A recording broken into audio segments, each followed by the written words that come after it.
Pleasure. वैसे आपने एक आर्टिकल लिखा फर्स्ट पोस्ट में बेसिकली, और वो जो आर्टिकल है वो basically that talks about India's tight rope geopolitical walk. Basically how will you make us understand कि ये जो टाइट रोप जियोपॉलिटिकल वॉक से आपका क्या मुराद है, और पर्टिकुलरली आपने कहा इन दिस ये जो न्यू वर्ल्ड ऑर्डर है, तो आपके बकौल ये नया वर्ल्ड ऑर्डर क्या है, और उसमें इंडिया की जो जियोपॉलिटिकल टाइट जियोपॉलिटिकल वॉक आप किसको कहते हैं, क्या चॉइसेस हैं, क्या कंस्ट्रेंट्स हैं इंडिया के सामने? So, what do you make of this, sir? देखिए, 2-3 चीज़ें हैं। एक तो ये जो नया पॉलिटिकल ऑर्डर है, जियोपॉलिटिकल ऑर्डर जिसे कहें, ये अभी इवॉल्व हो रहा है। तो अभी इसके बारे में कुछ डेफिनेटिवली कहना जो ये किस प्रकार का बनेगा, क्योंकि आपको याद होगा हमारे जब ये पिछले साल G20 की मीटिंग हो रही थी, समिट मीटिंग हो रही थी बाली में, इंडोनेशिया में, तो तब हमारे प्रधानमंत्री नरेंद्र मोदी साहब ने कहा था जो आजकल के जो हालात हम देख रहे हैं, वो करीब करीब ऐसे हालात हैं जो सेकेंड वर्ल्ड वॉर के बाद दिखाई दे रहे थे। तो मतलब इतना ज्यादा ग्लोबल जियोपॉलिटिकल चर्निंग हो रही है, जो नहीं मालूम चल रहा है जो हालात कहाँ जाएंगे। क्योंकि अगर आप कुछ साल पहले ही देख लीजिएगा, 2018-19 में आप देख लीजिएगा, किसी ने का अपनी इमेजिनेशन में ये सोचा भी होगा जो जिस प्रकार का ये कोविड-19 पेंडेमिक आकर पूरी दुनिया को तहस नहस कर गया, तबाह कर गया, जो ऐसा होगा ये 100 साल के बाद हो रहा है। उसके बाद 2022 में पिछले साल ये जो रशिया और यूक्रेन का जो कॉन्फ्लिक्ट है, मेरे विचार से किसी ने नहीं सोचा था। हालांकि कुछ देश कह रहे थे इसके बारे में, अमेरिका बोल रहा था, यूरोप बोल रहा था जो ये तैयारी कर रहे हैं, रूस तैयारी कर रहा है यूक्रेन के ऊपर अटैक करने के लिए। पर देखिए, किसी भी मेरे ख्याल से ज्यादा देशों ने अपनी एम्बेसी जो थी कीव से नहीं हटाई थी, भारत ने नहीं हटाई थी, क्योंकि कोई नहीं उम्मीद कर रहा था जो इस प्रकार का ये वहां पर हमला होगा, अटैक होगा। दूसरी बात, अगर ये हमला होना था तो लोग सोचते थे 8 दिन, 10 दिन, 2 हफ्ते में खत्म हो जाएगा। Russia is after all a super power, second most powerful state in the world, और यूक्रेन उसके सामने कैसे खड़ा रह पाएगा? आपको याद होगा डॉक्टर साहब, जो जब ये जंग शुरू हुई थी तो तब यूके के जो प्राइम मिनिस्टर हैं बोरिस जॉनसन, उन्होंने कहा था साहब ज़ेलेंस्की साहब को, जो आप आइए हमारे यहाँ एसाइलम लीजिए, क्योंकि उम्मीद उनको यही थी जो ये तो बिल्कुल नहीं टिक पाएंगे। राष्ट्रपति जो बाइडेन ने भी उनको न्योता दिया था जो आप आइए हमारे यहाँ, आपको एसाइलम दे देंगे। तब उन्होंने क्या कहा था? उन्होंने कहा था ज़ेलेंस्की साहब ने, मुझे एसाइलम नहीं चाहिए, मुझे वेपन्स चाहिए, मैं लड़ना चाहता हूँ। और अब देखिए 15 महीने को हो गए, होने को आ गए, तो अभी तक जंग जारी है। The small point I want to make doctor sahab is जो ये उथल पुथल हो रही है, इट्स नॉट जो ये उथल पुथल पहले नहीं थी। 9/11 भी हुआ, 2007-2008 में वो भी हुआ, इंटरनेशनल इकोनॉमिक क्राइसिस भी हुआ। अपने रीजन में देखिए, हमारे यहाँ पर 26/11 भी हुआ, मुंबई में 2008 में। तो चेंजेस तो बहुत हो रही है। आप क्लाइमेट चेंज देखिए, वो भी हो रहा है। ग्लोबलाइजेशन के विरुद्ध जो ऑपोजिशन है वो हो रहा है। पर ये जो चेंज हुआ है वो बहुत ही अनप्रेसिडेंटेड और अनएक्सपेक्टेड, अनएंटिसिपेटेड।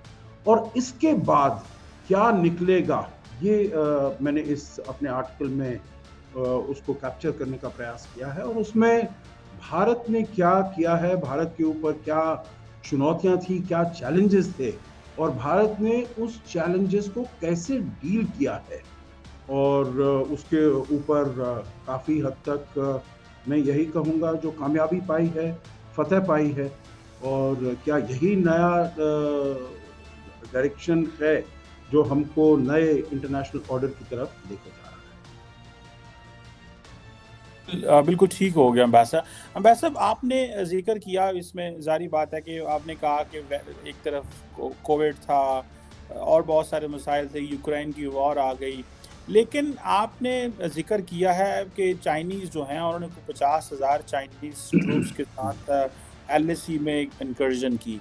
आप क्या समझते हैं, चाइना इंडिया के लिए कितना बड़ा मसला है, पर्टिकुलरली जब सारी वेस्टर्न वर्ल्ड जो है वो ऑलमोस्ट भारत के दरवाजे पे आके खड़ी हुई है? और वो कह रही है कि आए हमारे साथ मिलके जो है वो हम चाइना को मैनेज करें। कितना बड़ा मसला है, और आपको लगता है कि समहाउ जो ऑप्टिक्स दुनिया को जा रही हैं वो ये है कि इंडिया दुनिया के साथ मिलके चाइना को कर्टेल करना चाहता है? इंडिया क्या समझता है, वो अकेले मैनेज कर लेगा या दुनिया की ज़रूरत पड़ेगी इस चाइनीज़ थ्रेट को मैनेज करने में? देखिए, 2 चीज़ें हैं इसमें। एक तो जो चाइना का प्रॉब्लम है, जो उसकी एक्सपेंशनिस्ट पॉलिसीज़ है, जो उसकी बेलिजरेंस है, जो उसकी इंट्रांसिजेंस है, जो उसकी असर्टिवनेस है, जो हम देख रहे हैं पिछले 6, 7, 8 साल से है, वो केवल भारत के लिए मसला नहीं है, केवल भारत का प्रॉब्लम नहीं है, वो दुनिया का प्रॉब्लम है। आपने देखा होगा अमेरिका की भी नेशनल सिक्योरिटी स्ट्रैटेजी है, तो उसमें उन्होंने चाइना को सिस्टमिक थ्रेट बताया है। यूरोप में भी आप देखिए तो वो उसको सिस्टमिक थ्रेट बताया है। तो देखिए हमारा, और जो आपने जिक्र किया, जो ये 50,000 वहाँ पर सैनिकों को ले आया और तैनात कर दिया, देखिए हमारे बीच में अग्रीमेंट्स हैं, जो आप कैसे अपने एलएसी को आप मैनेज करेंगे, वहाँ पर पीस एंड ट्रैंक्विलिटी लाएंगे, क्योंकि उसके बारे में बातचीत चल रही है, पिछले 20 सालों से चल रही है। हमने अग्रीमेंट्स 1993 में, 1996 में कॉन्फिडेंस बिल्डिंग मेजर्स किए, जो आपके जो सैनिक है, आपका जो असला है, वो वहाँ पर एलएसी तक नहीं आएगा। परंतु ये अप्रैल 2020 में, और ये जो तारीख है उस पर थोड़ा गौर करने की ज़रूरत है, क्योंकि तभी शुरू हुआ था, कोविड-19 शुरू हुआ था, पेंडेमिक शुरू हुआ था। भारत ने पहला जो अपना लॉकडाउन लगाया था 3 हफ्ते के लिए, that was on the 24th of March. तो मतलब जो भारत पूरे लॉकडाउन में है, ये बड़ा अच्छा मौका है वहाँ पर जाकर भारत की ज़मीन को थोड़ा ऑक्यूपाई कर लिए, हमारे लिए जो स्ट्रेटेजिक एरियाज हैं उसको ऑक्यूपाई कर लीजिएगा।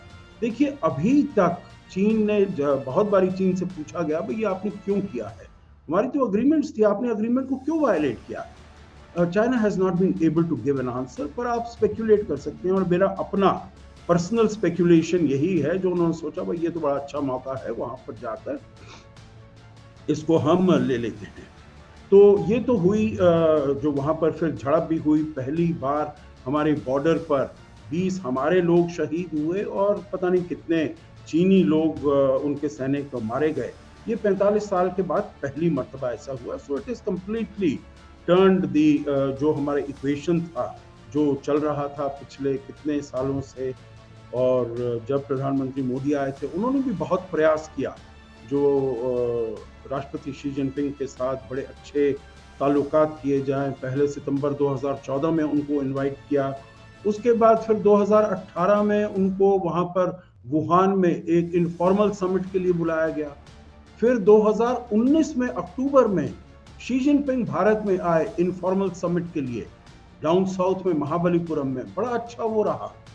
और उसके बाद तुरंत जाने के बाद ये हादसा हुआ। तो इससे जो दोनों देशों के बीच का एक इक्विलिब्रियम था, एक बैलेंस था, वो एकदम खत्म सा हो गया है। तो इसीलिए भारत का अभी ये पोजीशन है, जो जब तक हम अपने बॉर्डर पर पीस एंड ट्रैंक्विलिटी इस्टेब्लिश नहीं करते हैं, तब तक हमारे रिलेशंस नॉर्मलाइज नहीं हो पाएंगे। और ये बात अभी प्रधानमंत्री मोदी ने, जब वो G7 की मीटिंग के लिए गए हैं वहाँ पर हिरोशिमा में, तो उन्होंने भी कहा है, हालांकि चीन की तरफ से, चाहे उनके पहले विदेश मंत्री वांग यी जब वो यहाँ पर आए, या अभी शिनगांग जो आए 2 मरतबा, तो उन्होंने कहा नहीं, रिलेटिवली स्टेबल है, नॉर्मल है, हमें अपने और जो संबंध हैं, इकोनॉमिक रिश्ते हैं, उनको हमें और ठीक कर लेना चाहिए। पर भारत ने इसको नकार दिया है। अब आपका दूसरा प्रश्न जो है, जो पूरी दुनिया के साथ, देखिए किसी, मेरे विचार से किसी देश का ये ना इंटेंट है ना इंटरेस्ट है जो चीन को किसी प्रकार से कंटेन किया जाए। China is a big country, territorially, population wise, economy, military, तो इसीलिए कंटेन करना, मेरे ख्याल से वो शब्द का प्रयोग करना ठीक नहीं होगा। What we really want is, what India really wants is, जो China should emerge and evolve as a responsible global player and a responsible stakeholder in international affairs. तो इसी के लिए बातचीत होती है। और जो आपने एक ये प्रश्न पूछा, क्या भारत चीन को अकेले ही उससे डील कर लेगा? देखिए, हम अपनी तैयारी तो हमारी पूरी रहेगी, चाहे हम अपनी इकोनॉमी को बढ़ा रहे हैं, चाहे हम अपनी डिफेंस प्रिपेयर्डनेस को बढ़ा रहे हैं, चाहे हम इंफ्रास्ट्रक्चर को अपने बॉर्डर एरियाज में स्ट्रेंथन कर रहे हैं, वो सभी करेंगे। अपने चाहे अपने यहाँ अपने ही घर में भारत में जो डिफेंस इक्विपमेंट है वो और मैन्युफैक्चर करना है, इंपोर्ट करना है उनकी, और आत्मनिर्भरता हमारा प्रोग्राम है जिसमें हम ज़्यादा से ज़्यादा अपने आप बनाएंगे। और फिर अपने जो रिलेशंस हैं, हमारे जो फॉरेन पार्टनर्स हैं, उनके साथ भी, चाहे अमेरिका है, अमेरिका हमारी बहुत सहायता कर सकता है अगर भारत ऊपर उभर कर आना चाहता है as a strong economy, as a strong.